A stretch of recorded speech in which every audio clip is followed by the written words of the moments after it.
Il y a un an, la petite communauté de Fort McMurray, dans l'ouest canadien, se battait contre les flammes. Autour du centre, l'incendie qui a forcé près de 100 000 personnes à fuir la ville a laissé des traces. Près de 6 000 km² d'arbres brûlés. Des quartiers entiers ravagés.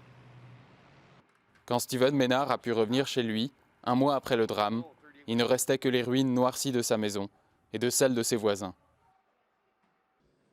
Il a choisi de tout reconstruire lui-même. Pour notre famille, ça fait partie du processus de guérison, de construire notre propre maison. Ça nous a aidé à surmonter certaines pertes. Ça nous a aidé à faire face au départ de certains voisins et amis aussi.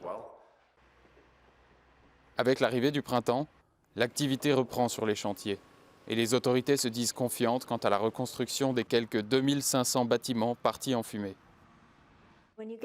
Quand vous faites revenir les gens chez eux, ils recommencent à s'enraciner et à pouvoir regarder vers l'avenir.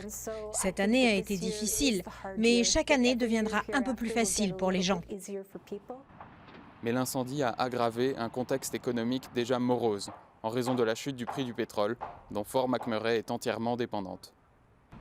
Autour des chantiers, de nombreux terrains ont été abandonnés par les habitants qui ont préféré utiliser l'argent des assurances pour s'installer ailleurs, où ils ont plus de chances de retrouver un emploi. Après avoir perdu sa maison dans l'incendie, Bilal Abbas en loue une autre en périphérie de la ville. Pour le moment, il n'est pas sûr de vouloir rebâtir dans la région.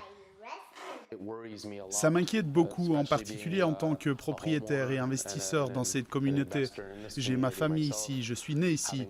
Quand je regarde autour de moi, on ne voit pas vraiment de nouveaux investissements dans notre communauté. Et ça rend incertain mon avenir ici à Fort McMurray.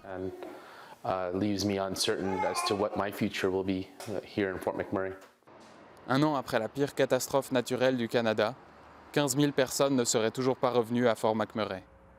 La reconstruction a déjà coûté plusieurs milliards de dollars et les perspectives d'avenir sont toujours incertaines pour de nombreux habitants de la région.